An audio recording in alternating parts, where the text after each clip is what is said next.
but it could have been any better, really, offensively in the second half. I know it was 17-7 by the first, but, picking things up, guys like Warren, who just had a spectacular catch in the end zone. That was one of the greatest, things to see since that USC one he caught. It's pretty up there. I mean, you can't ask for a better tight end. He's just a freak of nature. It's just awesome to know that he is just a guy you're going to remember for a long time. I mean, he's definitely one of those guys that's going to be heard of for a while. And of course, Nick Singleton just finding that little hole and went. It was a great run by him.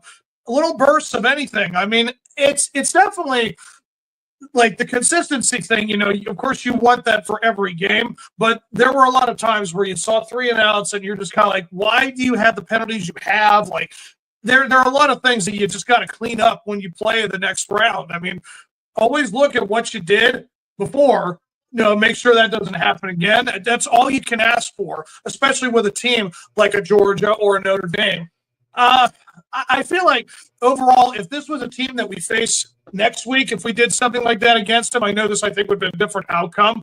But, we shut down the running back, Ashton Gentry. I mean, dude, he didn't have a thing. It was I'm so happy that the defense was able to do what they did without Abdul Carter in the second half. Jalen Reed was, hurt for a while. He wasn't banged up completely. I don't know the severity of his injury, dude. Do we know that at all?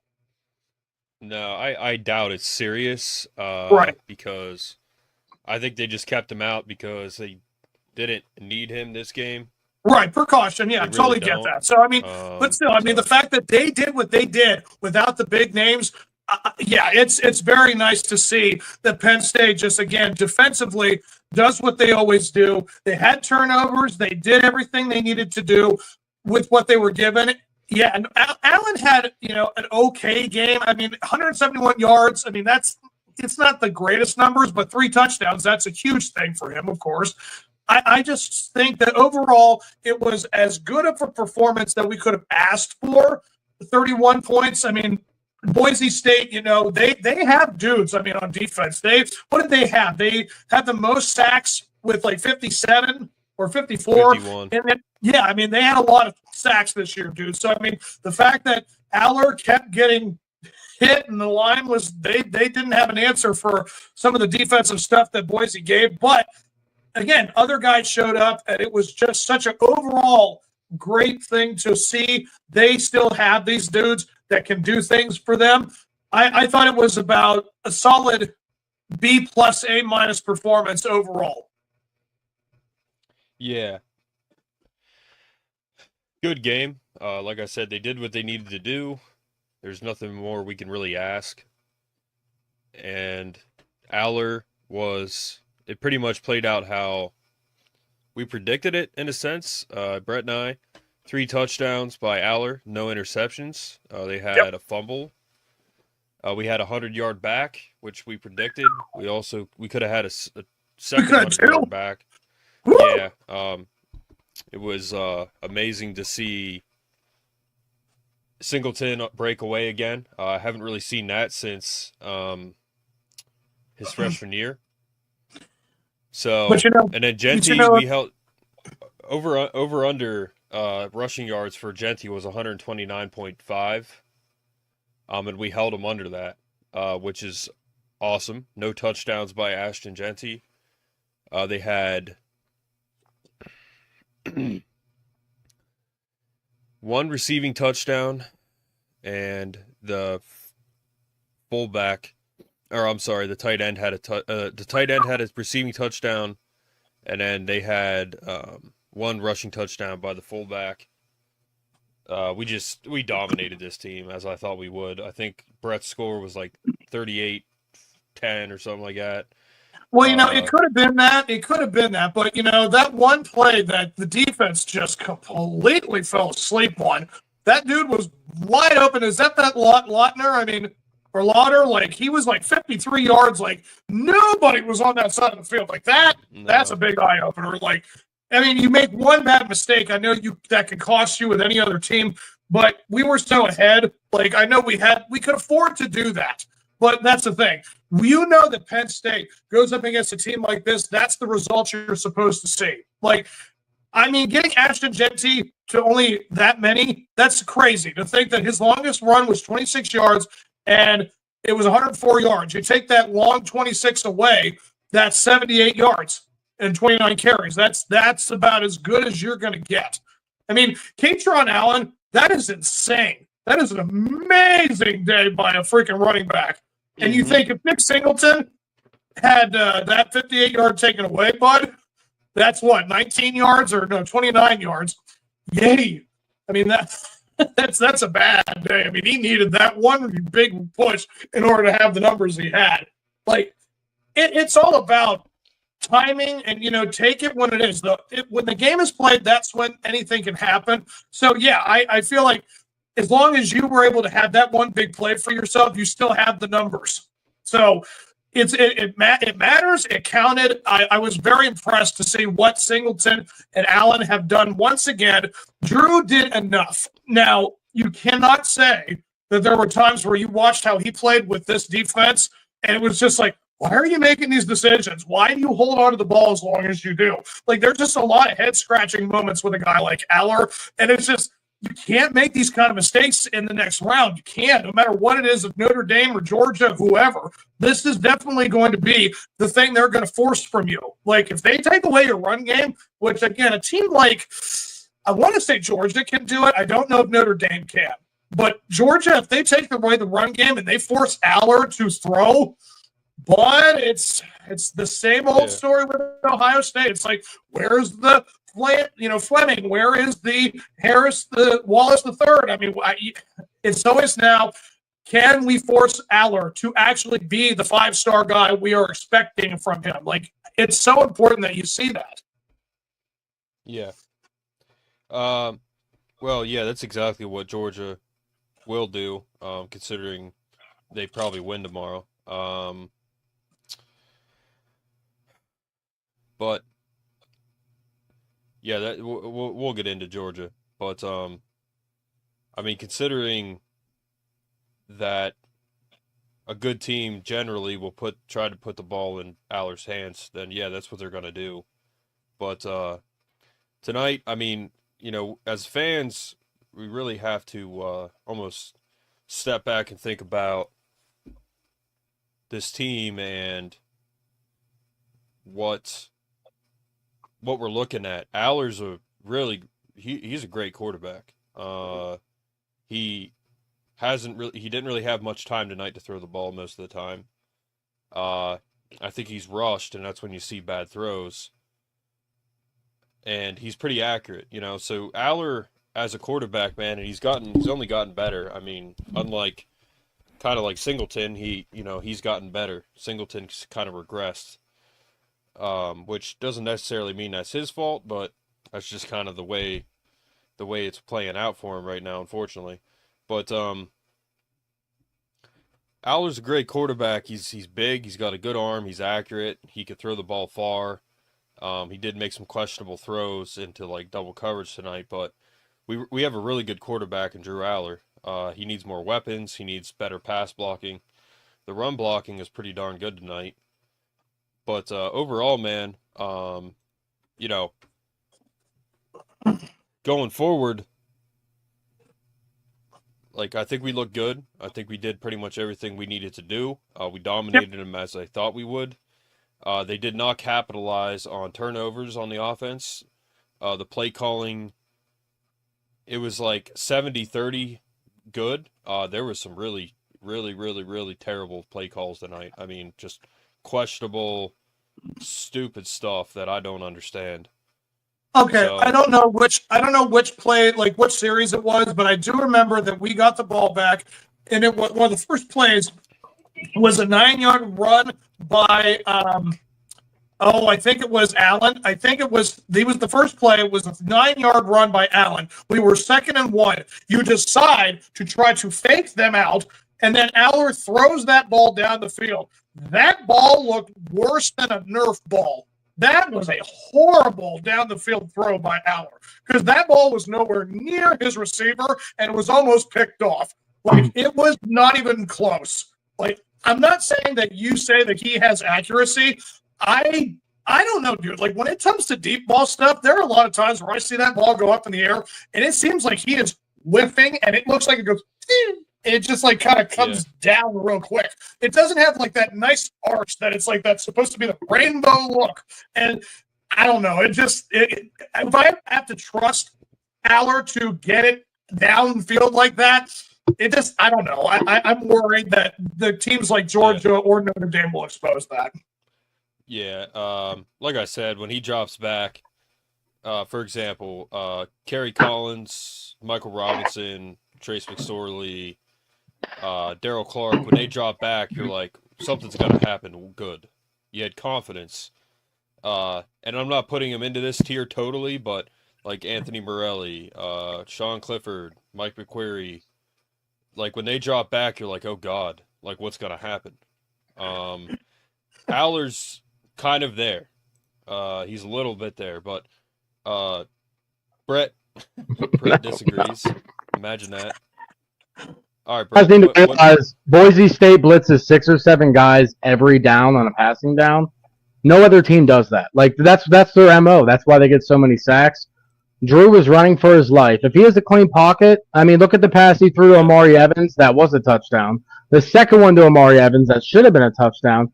He was on fire to start. He had a couple bad throws. It happens, but he didn't throw 3 picks like the other guy did. He didn't throw any picks. No, he could have threw a pick on that one, which wouldn't have really hurt us. It was on the other side of the field. The receivers played okay overall. A lot of drops. Tyler Warren had a lot of drops, but not all the passes were great to him. But some of them he should have caught. Drew had 3 touchdowns. What it was the play calling on that one drive, 3rd and 1, and they do some freaking trick pass play. What are you doing? Run the ball. Kid's run out. That's 9 yards a carry. What are you doing? Singleton broke that one to seal the game. That was great. Running game is sensational. Let's be honest here. Yes. Sean Allen has been on steroids. They should test the guy right now back at the locker, and I'd be okay with it. And if he fails, maybe he'll have to sit out for a half. That's fine, but he's on steroids. He has to be. I'm kidding, obviously. I'm just joking. But the dude's a freaking beast. We gave Drew his credit. He made some. Yeah, we gave Drew his credit. We're just saying in general, like sometimes when he drops back, my feeling is like you don't know what's going to happen, man. It can be wonky sometimes. Now, in the beginning, he's not Anthony Morelli caliber, not by any means, because you remember that Anthony Morelli. He made his whole career doing that. Anthony Morelli was like, I have no idea, man. I mean, I've heard stories, but if you look horrible. At his 3 touchdown passes were all really good passes. You know what I mean? That's when it counts. It's the score points. And we left at least 2 touchdowns on the board. We didn't. 100%. We did not. We did. And like I said, Brett, we gave Drew credit. Like I just said, how good of a quarterback he is. Yeah. He did not have time tonight. He doesn't have enough weapons. There was so many drop balls that it's true. I mean, dude, I saw 3 drop balls at least that were perfect, and they should have been caught. That's it. And one was a touchdown. That would have been 4 touchdowns. I played receiver, man. Like you can't drop a ball. Like you're not. That's not allowed. At the same time, I have to give Boise credit. They played their butts off. They really did. They gave us more than I thought they could. You know what I mean? Like even their defense, like their cornerbacks got torched a couple times, but that one where Amari should have caught it, and the one that Harrison Wallace should have caught it, their defenders were in good spots to where they had to look for the ball. Like it's got to be tough. You know what I mean? It's got to be hard to be a receiver when somebody's in your face and like that one, they're trying to look around, and you know what I'm talking about. Like that's it wasn't like he was wide open and he missed it. You know what I'm saying? So Drew put the ball on the money where it was supposed to be, and a couple passes you'd like to be catches. And overall, it's annoying because the stats don't tell the story. His percentage is going to be terrible because the drop balls, but only some of those are his fault. But overall, he threw 3 touchdown passes. He led us to a victory along with our running game. So the defense got torched for a lot of the game, but they didn't really give up points. So the interceptions were huge. Yeah, no blame should be placed on Drew Aller tonight. That's for sure. He did everything that he could have possibly done.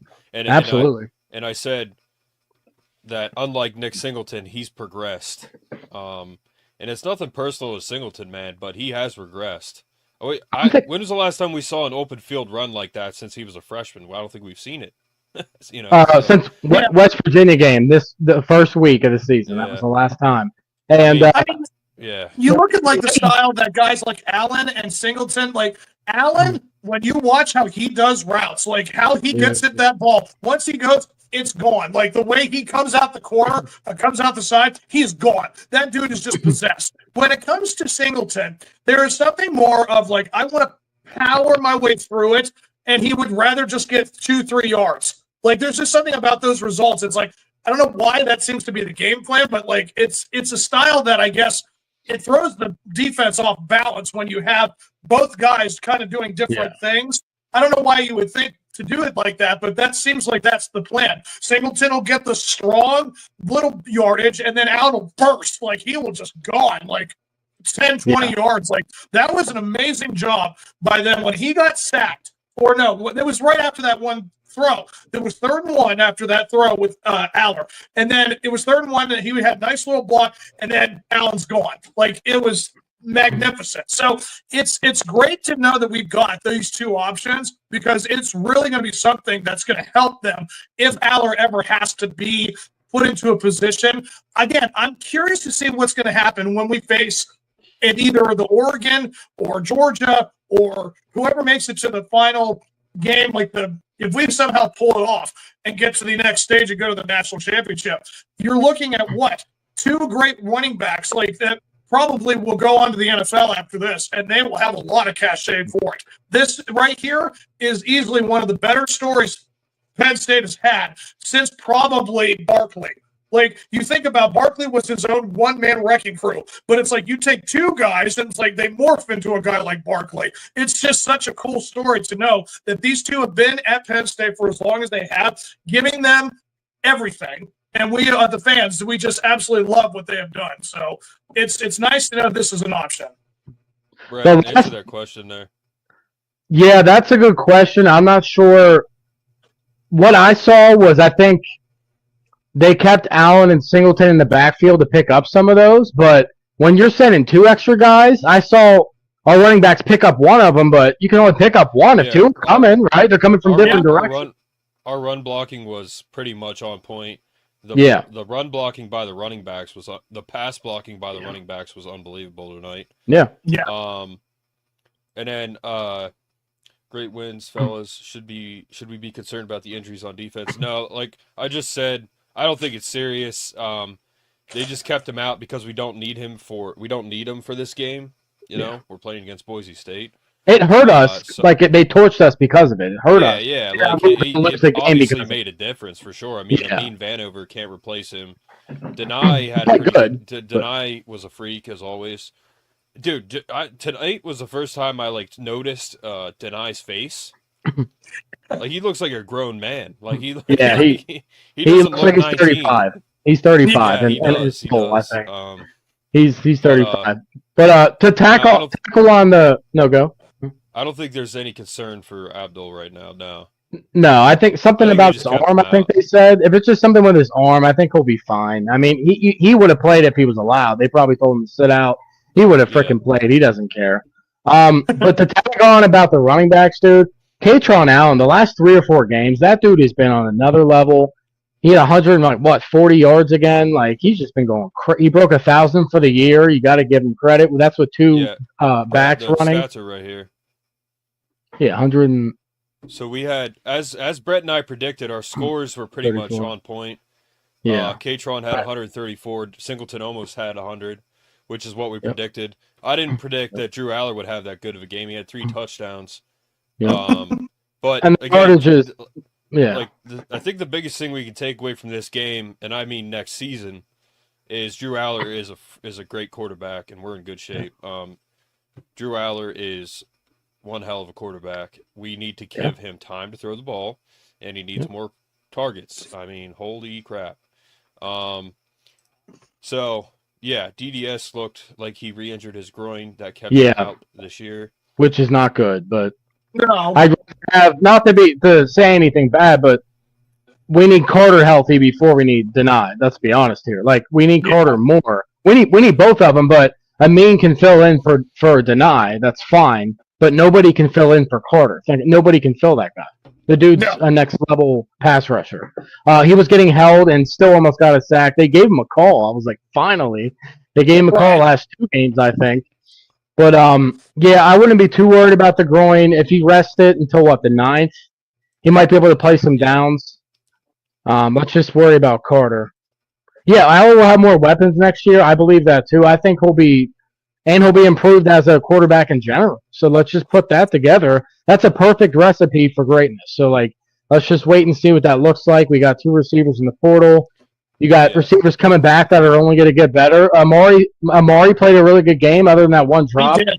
That catch he made on the sideline, guys, he went up and grabbed it, all hands. Really good catch, man. I was surprised and happy to see that. So nice to see some improvement there. And I'm pretty sure, the Bob's drill that I mentioned? The what? Like when I was at Penn State football camp, I had Mike McQuarrie as a coach. He was my coach, and we did Bob's drill. It was called, where it was a receiver drill. Yeah. And you'd run across the field and you'd cross. And you'd be behind the person, and you had Mike McQuarrie throwing you the ball, so he threw a good ball, and as soon as you cross, he throws the ball, and you have to catch it with that distraction. Oh yeah. And they called it Bob's drill because Bobby Ingram never dropped a ball in that drill. So the defensive backs, I think, do that. But what he did on that play was unreal, and it was one of the best plays I've ever seen in my life. And I'm pretty sure they do Bob's drill. That's why, amongst other drills, that's why, because... Oh, I know what you're talking about. They have the boulder thing, those almost look like punching bag things standing up, and you go up. Well, that's another one, yes. But another Bob's drill, you're just watching. Yeah. But, because I played receiver at that time, but that's a huge kudos to his mental awareness. I mean, holy crap, that was an insane play. If you're who picked that off? Number 6, Zakee Wheatley. If you're Zakee Wheatley, okay. If you're Zakee Wheatley, there's like a 1 in a billion chance that you're going to see the ball flying through the air when Ashton Genty's running out of bounds. Yep. Yeah. What are the odds of the ball flying to you like that? So the fact that he saw that and caught it and kept his feet in, I mean, that's insane. So he had a fumble recovery and a pick. The pick was fantastic. He read it the whole time. I'm glad he made that pick because he made up for his blown coverage against Boise State through that long pass. It was wide open. What happened? Did you guys see it? Zakee Wheatley went with the receiver coming in when he already had a corner on him, which isn't a bad play. You're trying to double team a guy, but you left a guy wide open. Why? Well, so the fact that they played single high safety there is what hurt them. If they would have 2 safeties, that would have never happened. They might have caught the ball. They would not have ran it in the end zone. So blown coverages happened. They only let them score 14 points. Their field goal kickers should be fired, like they're kicked off the team. Holy cow. I mean, you missed 2 field goals. Oh boy! That one, it was literally outside the ball, literally. I mean, the first one, I don't know. I don't think they got blocked. I think it was just shanked, right? It was the first one. That one was embarrassing. He was looking at it disgusted in himself. He was like, so, at the end of the day, man, we did what we were supposed to do. We had 3 sacks. We had 3 interceptions? 3 picks, man. Yep. We had that one at the end. One in garbage time, but yeah. There. 3 interceptions. Tyrese Mills, who's I think a 4-star guy, got one. He's from Lockley College, where Jair Brown and them are from. So actually, he's a freak. JUCO. Yep. But this is kind of like Christmas morning when I'm waiting to go open presents. I want to talk about Georgia, because I think we're going to see Georgia, and I know you guys probably going to disagree with this. I already have a score prediction. I don't think there's any way on God's green earth. I want to place a bet with you guys, $10. I have Georgia winning 31-10 against us. I think we get absolutely annihilated by Georgia. But no, Georgia's not Georgia this year, man. Georgia's not Georgia. No. They're not You're not Georgia this getting year. that big. Let's be No, honest. it's all right. They're being too disrespectful with that one, man. I could see them winning if we played them, sure, but by 21, no. It would not happen. All right, do you guys want to talk about the next game, or? That's if we play Georgia. We don't know who we're playing yet. We have no idea. I think that game's going to be low scoring like the Texas and Georgia game. I think Notre Dame is going to give them a fight because they can run the ball. They have Jeremiah Love. Jeremiah Love's very, very good. He's no Ashton Genty, but he might actually be better than Ashton Genty because he doesn't play. He plays Power 4 teams every week. So who knows? Yeah. To think that a Mountain West team was gone, and they they competed against us. Yeah. But to think a Mountain West team was going to beat us is like, I mean, you're living in fantasy land there. Like, there's no freaking way. Oh yeah, the people picking them. I was like, we probably have like. Their best combined players probably don't amount to 1 5-star, and we have like multiple 5 stars on our squad. So it was a 3-point game for like 3 minutes, sure, and then it was a 10-point game or more the rest of the game. So like we had control. I was still mad and on my edge of my seat because some of the play calling was. But I'll tell you what, I lost my absolute mind when it was 3rd and 21. Did you guys lose your mind? When they gave it to Ashton Genty and he ran it for 30 yards. Yeah. I lost my freaking mind when that happened. He was due for a long run, but like you said, Brett. Bro, come on, man. That's bad. The play calling by Kotelnicki, like, it was 70-30, I said, Brett, where it was 70 really good, 30 really, really shitty. Like 30 bad, it was pissing me off. Like the 3rd and 1 pass, man. Drew Aller just ran it 9 yards on 2 downs. You give it to Katron Allen, who's averaging 9 a carry. I don't care if you don't get the run on. You at least try to run it. You didn't pass it. On 3rd and 1, they run that stupid play call, and then they punt. I'm like, man, oh my god, I was so livid on that because we were. Can we just say this, guys? Can we just say this, guys? There's never going to be a game, and I'm sorry if James Franklin and coaching is involved. There's never going to be a game where you're not going to have like at least 3 or 4 series in the game where we are not going to go, what are you doing? There's something, I don't know why. It just seems like they have to build it in for dramatic effect. That's the only excuse I'm giving as to why they call these plays where it's like they don't execute. They don't. It's awful. It's like the worst version. I think it's like Pee Wee Herman comedy when it comes to how bad that stuff is. It's just awful. I don't get why we have to constantly see this kind of play calling against playoff teams, especially when we're trying to get all the way. I mean, we are trying to get all the way, are we not? Why are you trying these plays as of right now when we don't think they work and we see that they don't work? It's so mind-numbing. It's just so bad. Yeah, Omid said that run was the only reason he broke 100 exactly. I mean, I think, like I said, Brett, his over-under was 129.5. They kept him to the under.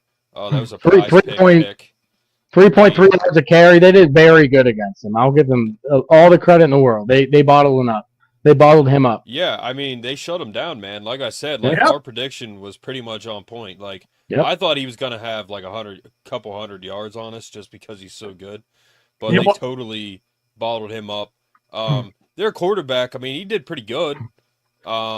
Relatively speaking. I mean, he had 3 interceptions, but that's because he was man. I'm telling you, that's why he did good. I'm telling you, that's why he was their sole player, pretty much. That's it. I mean, they didn't have a shot against us.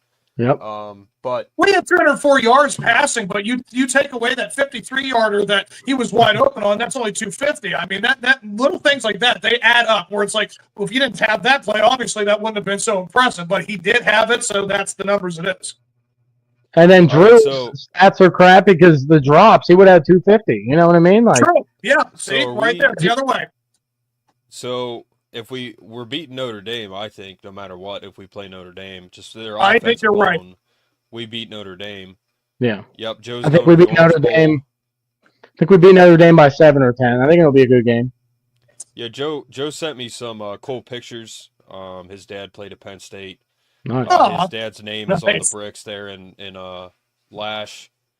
And he sent me a picture of he was at a Dolphins game because he's from that area, and he had like a Chop Robinson cup from the Miami game.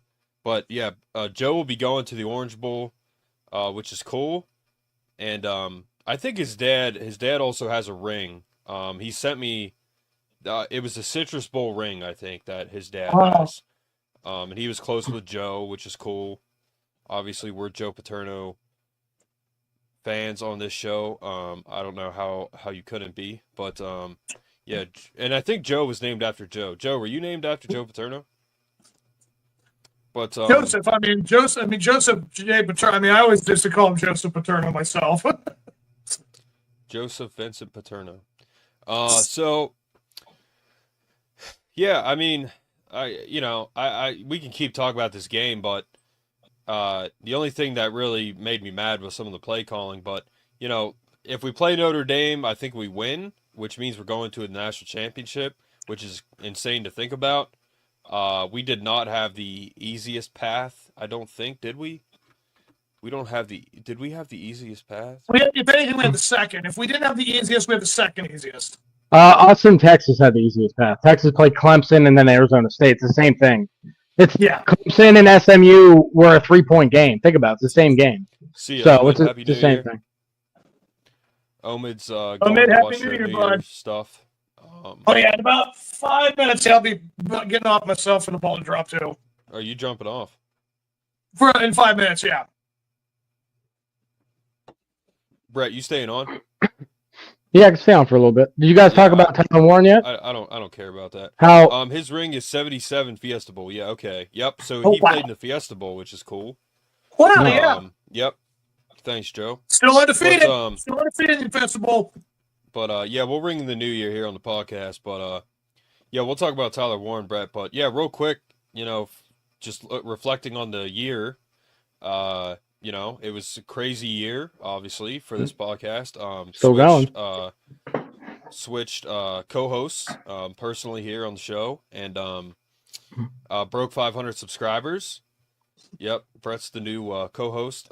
Jared, we started this last year, so you've been on, but yeah, switched co-hosts, broke 500 simultaneously. Maybe that's a coincidence, maybe not, but yeah, it's been going pretty good, man, and thank you too for coming on my podcast, and yeah, this is my podcast, but this is our show, so our shows. So thank you guys for coming on, being dedicated. What Brett does is not easy, being on here all the time. Same with Jared. It's not easy. Like I said, like what Brett does is not easy.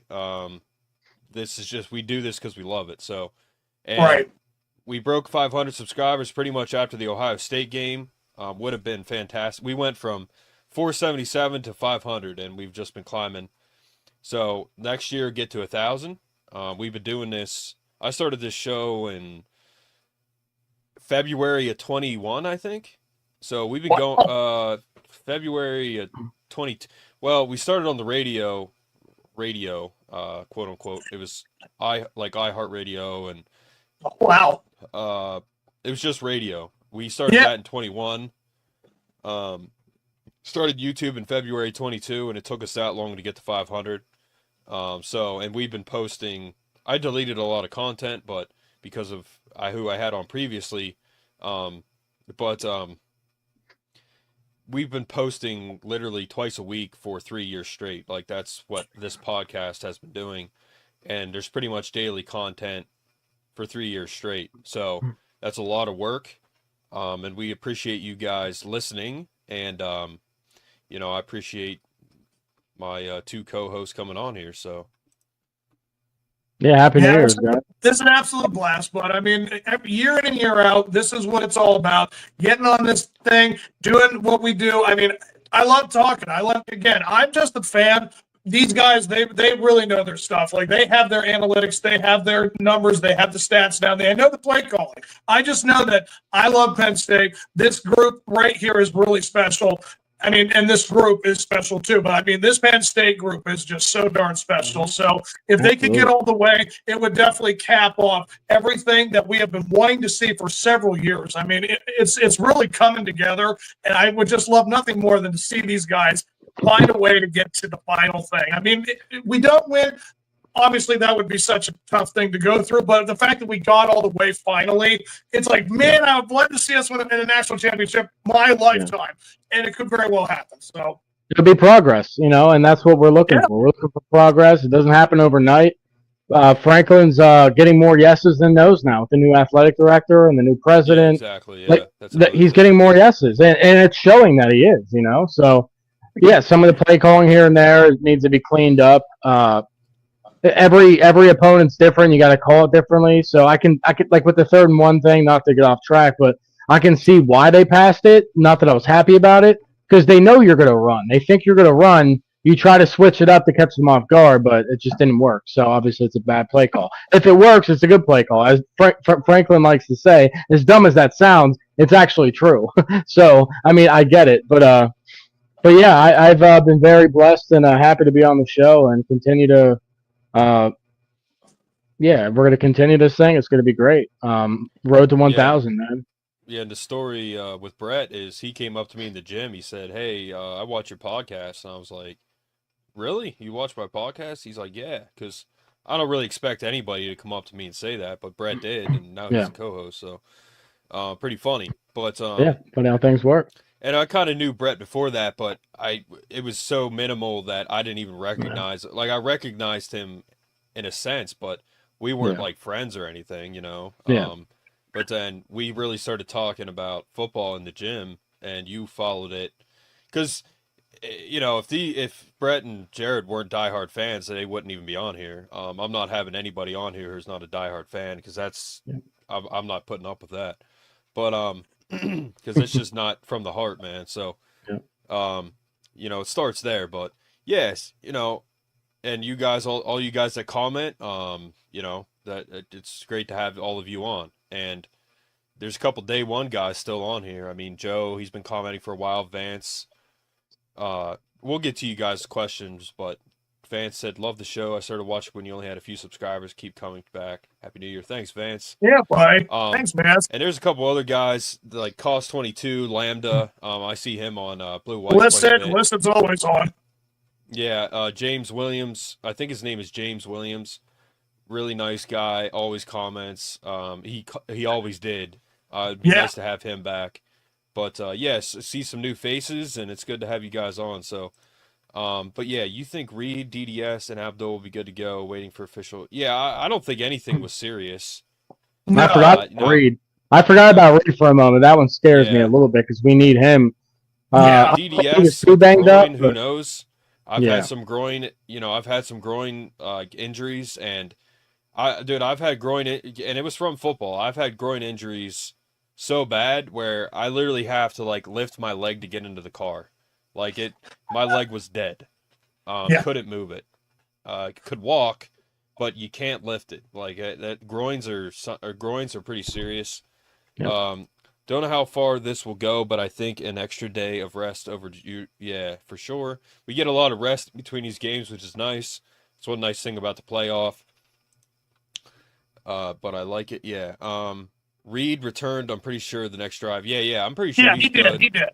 But Abdul, like I said, man, I don't think it's serious. I think if it was serious, he would have been on a stretcher. He would not be on the sidelines walking around. That's for sure. No, you're right. I think he's fine. Like I said, I think they just kept him out because we don't need him. This game. It's Boise State. It's not Georgia. But guys, I'm going to say my piece and then I'm going to peace out. Okay. Yep. So if we're moving on to going like Notre Dame or Georgia, I personally will say this: if it is Notre Dame, I do think you're right, Mark. I think that this game will be something of like a 28-20 kind of game, like maybe 28-17. Penn State, I think it was an easier win, a better path to the playoff. But if it's Georgia, dude, again, you could say about Beck being out, and that's the backup, whatever. I mean, their defense is still their defense. So, I mean, it's going to be a test for sure if Drew Aller were to do something. I know that I personally like what I see from the game plan. And again, Tyler Warren is Tyler Warren. He is always going to be the Swiss Army knife for them. I like what I saw from everybody so far. I think that we have enough to beat both teams. But again, the Georgia game, if we're going to win that game, we're looking at probably probably 30-27, maybe 31-28. Like, it'll be real close. Like, it would have to be high scoring from them, and it would have to be a lot more than 171 yards from Drew Aller. Again, drop passes. You can't have that against a team like Georgia. You got to execute. So if they can figure that out, I think that Penn State easily gets in if it's Notre Dame. If it's Georgia, it'll be closer, but I still think they do it. I still think they get to the national championship. Yeah, I mean, we all have to kind of like think about this right now. It's not a guaranteed loss to me if we play Georgia. It's not guaranteed. But I mean, dude, we could be in the national championship soon. Yeah. I mean, isn't that crazy? It's awesome, dude. And I don't care, man, like how we got there. SMU, I think, is better than Boise, and that's how much the crowd was an effect in that game. Yeah. But I don't care how you get there, man. Like if you beat Georgia, a Kirby Smart Georgia, half their team is still not in jail. Hopefully, I'll go streaking. Like I'll straight up go streaking. Like if we beat Georgia and go to the national title, like that's an accomplishment right there. And tonight when we won, I'm getting arrested. Tonight when we won, and we've been saying it on this podcast for years. Yep. Tonight when we won, you're on a podium and you have confetti and you have an MVP and all this stuff. That's recruiting, man. That's why I wanted to make the top 4 so bad for years, because that's recruiting right there. Yes.